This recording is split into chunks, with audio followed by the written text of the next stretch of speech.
Good morning class. Study portal में आप सभी का स्वागत है। स्टडी पोर्टल पे मैं हूं आपका दोस्त गौरव और हम यहां पर पढ़ रहे हैं child development and pedagogy. Okay, तो friends, child development and pedagogy या बाल विकास व अर्थशास्त्र के अंतर्गत हमने बहुत सारे जो लॉज हैं वो इससे पहले डिस्कस किए हैं, जो इंटेलिजेंस या बुद्धि से संबंधित। उससे आगे हम चीज़ें आज डिस्कस करेंगे, ठीक है। तो शुरू करने से पहले मैं आपको बता देता हूँ कि स्टडी पोर्टल पे आपको विभिन्न एग्जाम जैसे केपीएस, एनबीएस, डीएसएसबी और सीटेट और बैंकिंग, एसएससी, इन सभी एग्जाम से संबंधित आपको वीडियो लेक्चर्स उपलब्ध हैं। आप प्लेलिस्ट में जाइए, वहाँ पर वीडियो को देखिए और उसके बाद साथ के साथ अगर आपको प्रिंटेड नोट्स चाहिए तो आप इस व्हाट्सएप नंबर पर कॉन्टैक्ट कर सकते हैं। यहाँ पर आपको हैंड रिटन नोट्स, प्रिंटेड जो नोट्स हैं वो मिल जाएंगे और वो काफ़ी प्रिसाइज नोट्स होते हैं। उसमें आलतू फालतू की बातें कुछ भी नहीं होंगी, आपको बहुत ज़्यादा हेल्प उससे मिलेगी, ठीक है। तो आप इस व्हाट्सएप नंबर पर कांटेक्ट करके उसको मंगा सकते, ठीक है। तो दोस्तों, हम यहाँ पर जो है वो सीटेट 2020 की प्रिपरेशन कर रहे हैं, क्योंकि सीटेट जो है वो कभी भी हो सकता है, दिसंबर में तक पॉसिबल है कि सीटेट हो जाए। तो इसीलिए आप लोग पहले से भी पढ़ते आ रहे होंगे, लेकिन फिर भी हम एक बार क्या कर रहे हैं, सीडीपी जो उसका एक इंपॉर्टेंट पोर्शन होता है सीटेट का, उसको रिवाइज कर रहे हैं, ठीक है। तो सीडीपी के अंदर हमने जो लास्ट क्लास है उसमें हमने बुद्धि या इंटेलिजेंस और उससे संबंधित 3-4 थ्योरियां जो है डिस्कस की थी। लेकिन उसमें मैं आपको एक चीज़ बताना भूल गया था, 2 चीज़ें वो रह गई हैं, आज उनको पहले कर लेते हैं, फिर जो है हम नई चीज़ पढ़ेंगे, ठीक है। तो आज जो हम पहला टॉपिक डिस्कस करेंगे वो है मानसिक आयु, मेंटल एज। मानसिक आयु या मेंटल एज। मेंटल एज का मतलब होता है कि कोई बच्चा वो अपने एज ग्रुप से, कितने एज ग्रुप से ऊपर वालों की जो बौद्धिक क्षमता को रखता है। समझ गए? जैसे कि फॉर एग्जाम्पल, अगर यदि 10 वर्षीय बच्चा या 10 वर्ष का बच्चा 15 वर्षीय बच्चे के बराबर बौद्धिक क्षमता रखता है,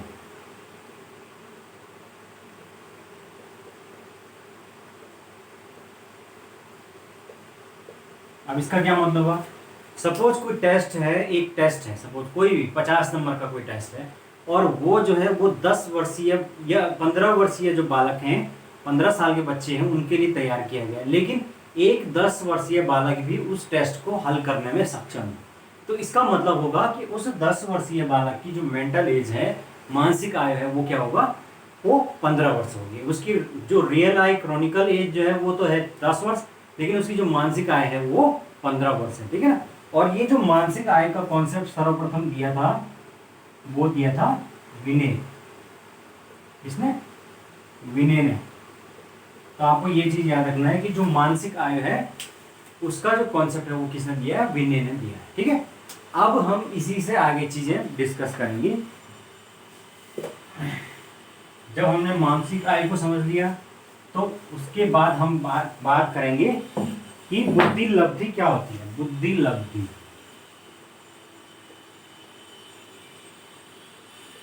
बुद्धि लब्धि जिसको आप कहते हैं इंटेलिजेंस क्वोशंट, या शॉर्ट में आप कहते हैं इसको आईक्यू, ठीक है। तो किसी भी बालक की जो बुद्धिमत्ता है या व्यक्ति की बुद्धिमत्ता, उसको चेक करने का जो तरीका है वो क्या होता है? IQ test, intelligent quotient test. तो जो ये बुद्धि लब्धि परीक्षण है, इसके लिए इसका जो सबसे पहले जो आविष्कार किया था वो किसने किया था? टर्मन, ठीक है ना। ये चीज आप याद रखना कि जो बुद्धि लब्धि शब्द है या बुद्धि लब्धि है, उसका प्रयोग जो है वो सबसे पहले टर्मन ने किया था। और ये जो होती है आईक्यू, ये बराबर होता है मानसिक आयु या मेंटल एज बटे वास्तविक आयु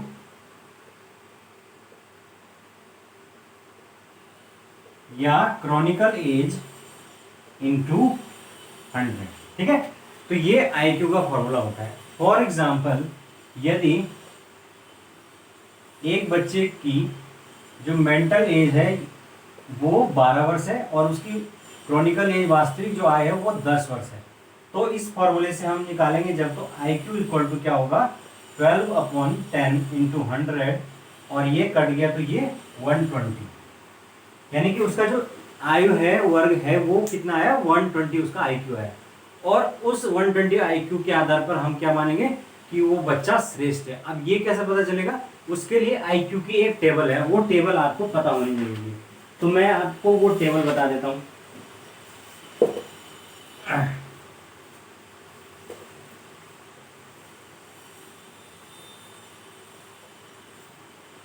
तो टेबल आप लिख लेंगे,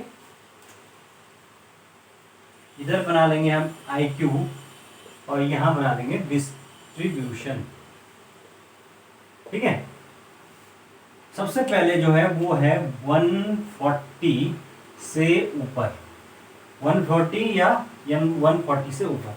तो जो इतना IQ है वो वाला जो बच्चा होगा 140, वो होगा अति सर्वश्रेष्ठ या प्रतिभाशाली।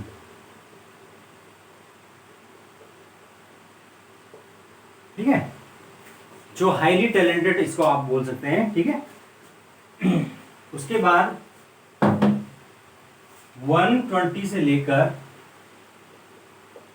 139, यानी इससे नीचे, और 120, ये होंगे श्रेष्ठ बुद्धि। ठीक है, श्रेष्ठ बुद्धि। ठीक है। उसके बाद 110 से लेकर 119, ये होगी उच्च सामान्य बुद्धि।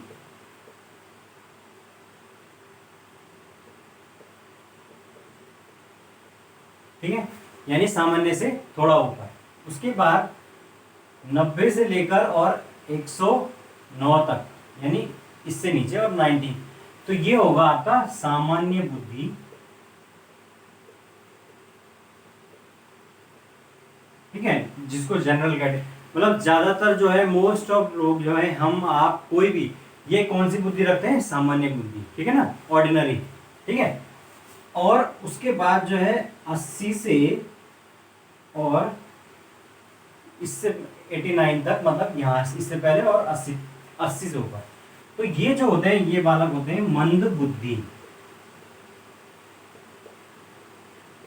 मंद बुद्धि, स्लो लर्नर।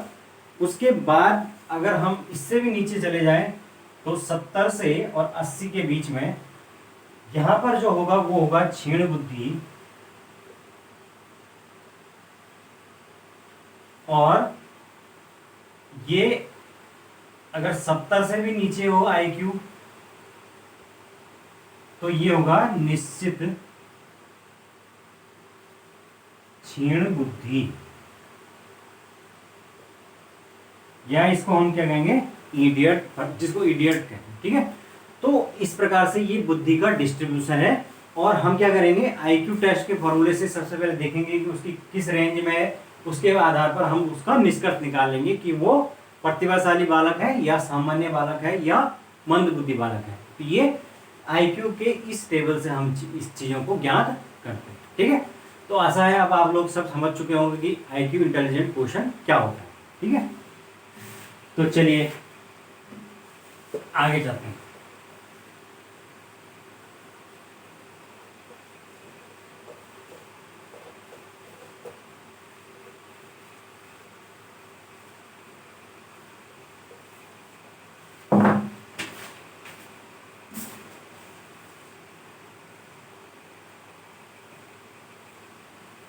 आगे जो है, नेक्स्ट जो हम चीज डिस्कस करने वाले हैं वो है अधिगम या लर्निंग। ठीक है, अधिगम या जो लर्निंग है, इसके बारे में मैंने आपको पहले भी बता दिया है कि अधिगम या लर्निंग क्या होती है। इसका मतलब होता है सीखना जो अधिगम है वो एक जीवन पर्यंत चलने वाली प्रक्रिया है, यानी माँ के गर्भ से शुरू होकर और मृत्यु तक लगातार पूरे जीवन पर्यंत ये जो अधिगम की प्रक्रिया है, लर्निंग की प्रक्रिया है, ये चलती रहती है। ठीक है, और साथ के साथ ये प्रक्रिया है, ये व्यक्ति को सामाजिक बनाती है। अधिगम की प्रक्रिया जो है वो ही व्यक्ति को क्या बनाती है, बुद्धिमान बनाती है, दूसरों को समझ, दूसरों की भावनाओं को समझने योग्य बनाती है, समुदाय के समाज के नियमों को समझने योग्य बनाती है, और व्यक्ति का एक तरह से क्या करती है, ऑलराउंड डेवलपमेंट जिसको कहते हैं आप, सर्वांगीण विकास, वो करने में मदद करता है अधिगम या लर्निंग। ठीक है, तो ये है आपका लर्निंग। अब इस लर्निंग से संबंधित कुछ थ्योरियाँ, सबसे पहले तो हम देख लेते हैं कि लर्निंग कितने प्रकार का होता है। तो ये जो लर्निंग है ये दो प्रकार का होता है, एक होता है औपचारिक या फॉर्मल, और एक होता है अनौपचारिक या इनफॉर्मल। ठीक है, तो जो फॉर्मल लर्निंग है या औपचारिक लर्निंग, उसके अंतर्गत क्या आएगा, उसके अंतर्गत आएगा आपके स्कूल, कॉलेज, पुस्तकालय, खेल का मैदान, प्रयोगशाला, इन सभी जगह पे जो भी हमें लर्निंग मिलती है वो है आपका औपचारिक शिक्षा, जो कि हमें इंस्टीट्यूशनल रूप से मिलती है, वो औपचारिक। और अनौपचारिक सीखना या अधिगम कहाँ पर होता है, आपके परिवार, दोस्तों के बीच में, आपके समुदाय के बीच में। ठीक है, तो ये जो चीजें होती है, आपकी कम्युनिटी होती है, आपकी फैमिली होती है, आपके आसपास का कल्चर जो होता है, उससे क्या होता है, उससे भी व्यक्ति जो है वो अधिगम या लर्निंग करता है। और जो जितनी भी सामाजिक रूढ़ियां हैं, सामाजिक जो पूर्वाग्रह है, लैंगिक पूर्वाग्रह, ये सारे व्यक्ति के अंदर कहाँ पे आते हैं, ये अनौपचारिक लर्निंग या इनफॉर्मल लर्निंग से आते हैं। ठीक है, क्योंकि जो फॉर्मल लर्निंग है वहां पर आपको कभी भी नहीं सिखाया जाता है कि आप जाति के आधार पर भेदभाव करो, या आप लैंगिक या लिंग के आधार पर लड़कियों से भेदभाव करो, या जो एक तरह से जो कहते हैं कि पुरुष प्रधान समाज वाली जो मानसिकता है, वो सारी चीजें कहाँ से आती है, क्योंकि समाज ही वैसा है। तो व्यक्ति इनफॉर्मल लर्निंग के थ्रू उस चीज को सीखता है। ठीक है, जबकि फॉर्मल लर्निंग के थ्रू वो एकेडमिक चीजों को भी ज्यादा प्रेफर करता है, पुस्तकीय ज्ञान को वो सीखता है। ठीक है, तो इस तरीके से दो प्रकार से लर्निंग होती है। अब इस लर्निंग के संबंध में अलग अलग थ्योरियां आई हैं, जिसमें सबसे ज्यादा जो फेमस और प्रचलित थ्योरी है वो है थॉर्नडाइक। ठीक है ना, तो थॉर्नडाइक की थ्योरी को हम डिस्कस कर लेते हैं।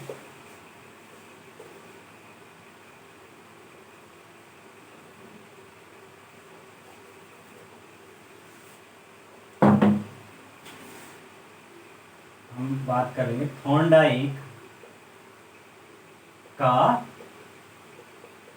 सीखने का सिद्धांत। ठीक है, इसी को हम क्या कहते हैं, प्रयास एवं त्रुटि का सिद्धांत, या इसी को कहते हैं उद्दीपन अनुक्रिया सिद्धांत।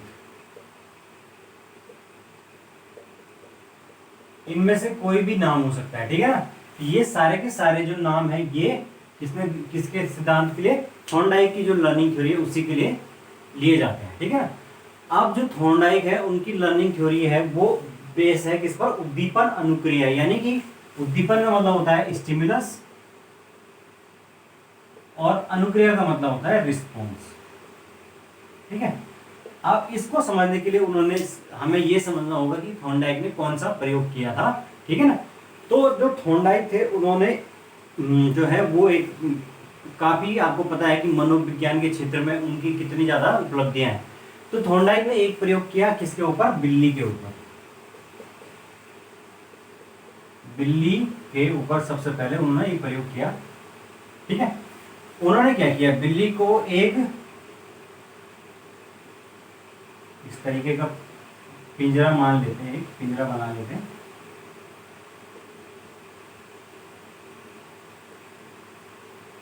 ठीक है, एक पिंजरा बना दिया और उसके उस पर एक था दरवाजा इस तरीके से। ठीक है, बाकी जगह से ये पिंजरा बंद है। यहाँ अंदर सपोज एक यहाँ पर एक कैट जो है, बिल्ली बेकार सी बन गई है, कोई बात नहीं, ये बिल्ली को रख दिया। ठीक है, और यहाँ अंदर एक बटन था या लीवर कह सकते हैं आप। यहाँ बाहर पे उन्होंने एक मछली का टुकड़ा रख दिया। ठीक है, सपोज ये मछली का टुकड़ा है, तो ये एक्सपेरिमेंट था उनका कि एक बॉक्स लिया, उसको इस प्रकार से बनाया गया है कि उसका जो दरवाजा है वो अंदर रखे हुए एक लीवर या एक तरह से कुंडी बोल सकते हैं आप, उसकी सहायता से खुलता है, और बिल्ली उसके अंदर बैठी है और वो भूखी है। ठीक है ना, उसके बाद बाहर पे क्या किया, एक ये मछली का टुकड़ा रख दिया, मछली का टुकड़ा रख दिया, और ये इस प्रकार से था कि वो बिल्ली को वो चीज साफ दिखाई दे रही थी। तो इससे क्या होगा, बिल्ली जब भूख लगे तो वो जाहिर सी बात है क्या करेगी, अंदर इसको बाहर आने का प्रयास करेगी, हाथ पांव मारेगी। तो बिल्ली ने क्या किया, जो ये बाहर रखा हुआ है ये क्या है, उद्दीपक, उद्दीपक या स्टिमुलस। ठीक है, इस स्टिमुलस को देख के क्या किया, रिस्पॉन्स करना शुरू किया, अनुक्रिया करनी शुरू की। यहां पर कौन सी क्रिया की, अंदर अनुक्रिया या रिस्पॉन्स। तो रिस्पॉन्स क्या थे, उछल कूद करना, इधर उधर हाथ पैर मारना, ये करना, बार बार उछलना कूदना, तो ये है उसका रिस्पॉन्स। अब ऐसा रिस्पॉन्स करते करते करते एक बार क्या हुआ, संयोगवश अचानक से उसका जो पांव है वो इस लीवर के ऊपर पड़ गया, और अचानक से जब पड़ा तो वो दरवाजा खुल गया, और दरवाजा खुल गया तो वो बाहर आके उसने मछली का टुकड़ा खा लिया। तो इस तरीके से जो उसका जो सही रिस्पॉन्स था, अनुक्रिया, सही अनुक्रिया जो हुई, उसके बाद उसको तुरंत क्या है वो उसको एक तरह से लक्ष्य मिल गया। उसने ये एक्सपेरिमेंट जो है वो बार बार दोहराया, मतलब एक से कई बार दोहराया। तो उसने देखा कि धीरे धीरे क्या हो रहा है, जो रिस्पॉन्स है, अनुक्रिया है, उनकी संख्या कम हो जा रही है। पहली बारी में जहां बिल्ली 50 बार उछल के उसके बाद उसने सही लीवर प्रेस किया, धीरे धीरे वो 40 बार, फिर 10 बार में, फिर 20 बार में, फिर 10 बार में, फिर एक टाइम ऐसा आया कि जो बिल्ली है उसने क्या किया, जैसे ही उसको अंदर रखा और बाहर में मछली का टुकड़ा रखा, उसने क्या किया, देखते ही सीधे उसी पे पांव रखा और दरवाजा खोल के बाहर आ गई। तो इसका मतलब क्या हुआ कि उसने बार बार प्रयास किया और उसके बाद उसकी भूल हुई, फिर प्रयास किया, फिर भूल। इसीलिए सिद्धांत का नाम है प्रयास एवं त्रुटि का सिद्धांत, कि वो प्रयास कर रहा है लेकिन उसका गलत रिस्पॉन्स हो रहा है। लेकिन एक टाइम ऐसा आया कि उसका जो रिस्पॉन्स है वो एक्यूरेट हो गया, सही हो गया। तो वो ही थॉर्नडाइक ने कहा अपने प्रयास में कि क्या होता है, जो व्यक्ति है वो सीखने के दौरान गलतियां करता है, फिर उसको करेक्ट करता है, फिर गलतियां करता है, फिर करेक्ट करता है, और एक टाइम के बाद क्या होता है, उसका जो सही रिस्पॉन्स आना शुरू हो जाता है, और वो जो उस स्थिति में जो होगा, जो उद्दीपक है वो अनुक्रिया से जुड़ जाता है। इसीलिए इस सिद्धांत का नाम है उद्दीपन अनुक्रिया सिद्धांत। यानी कि जो स्टिमुलस है उसका भी एक विशेष रोल है। स्टिमुलस क्या करता है, ये आप समझ गए होंगे, यहां पे लिख लेता हूं। जो उद्दीपक है वो काम करता है किसका, अभिप्रेरणा या मोटिवेशन।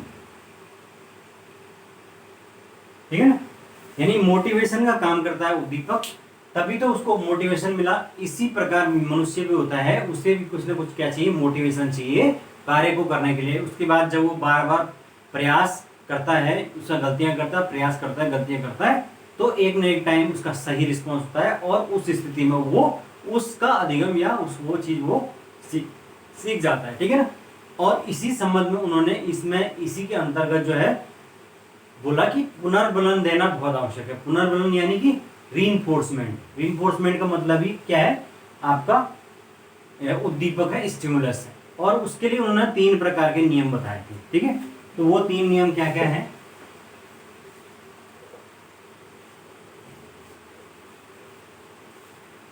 जो 3 नियम स्टिमुलस के संबंध में उन्होंने बताए हैं, पहला नियम है वो है तत्परता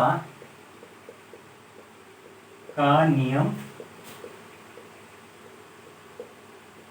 लॉ ऑफ रेडीनेस, ठीक है। दूसरा अभ्यास का नियम, अभ्यास का नियम, लॉ ऑफ प्रैक्टिस। और तीसरा प्रभाव का नियम, लॉ ऑफ इफेक्ट, ठीक है। तो थॉर्नडाइक ने कहा कि सीखने के लिए जो है सबसे पहले आपको चाहिए मोटिवेशन, और उस मोटिवेशन के बाद ही आप क्या होंगे, तत्पर होंगे। यानी कि सबसे पहले तो आपको जो चीज प्राप्त करनी है उसको सीखने के लिए आप क्या चाहिए, आप रेडी होने चाहिए, तैयार भी होने चाहिए। अगर आपको कोई एग्जाम निकालना है या उसकी तैयारी करनी है तो उसके लिए आपका इंटरनल मोटिवेशन होना चाहिए, आपको उस चीज की जरूरत होनी चाहिए। अगर जरूरत ही नहीं तो व्यक्ति उस चीज के लिए प्रयास भी नहीं करता है। जब उसे बहुत ज्यादा जरूरत है उस चीज की, नौकरी की बहुत ज्यादा जरूरत है, हर स्थिति हर हाल में जरूरत है, तो उसके बाद जो है वो सीखने के लिए सबसे पहले तत्पर होता है या रेडी होता है, ठीक है। उसके बाद जब वो रेडी होता है तो फिर उसे क्या करनी पड़ती है, प्रैक्टिस करनी पड़ती है, अभ्यास करना पड़ता है, बार बार चीजों को करना पड़ता है। जब वो प्रैक्टिस या अभ्यास करता है तो उससे वो उस चीज में क्या बनता है, एक्सपर्ट बनता चला जाता है, उसमें महारत हासिल करता चला जाता है। और जब वो उसमें एक्सपर्ट बन जाता है तो उसका जो है प्रभाव उसके अधिगम पे या लर्निंग पर पड़ता है। यानी कि एक तरह से वो जो लर्निंग है वो उसके इफेक्ट पड़ जाता है, इफेक्टिव हो जाती है।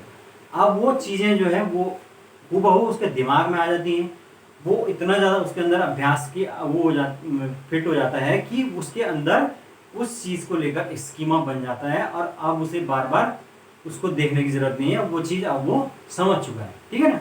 तो इस तरीके से इफेक्ट 3 नियम जो है इन्होंने बताया कि क्या चाहिए आपको सीखने के लिए जरूरी है, ठीक है।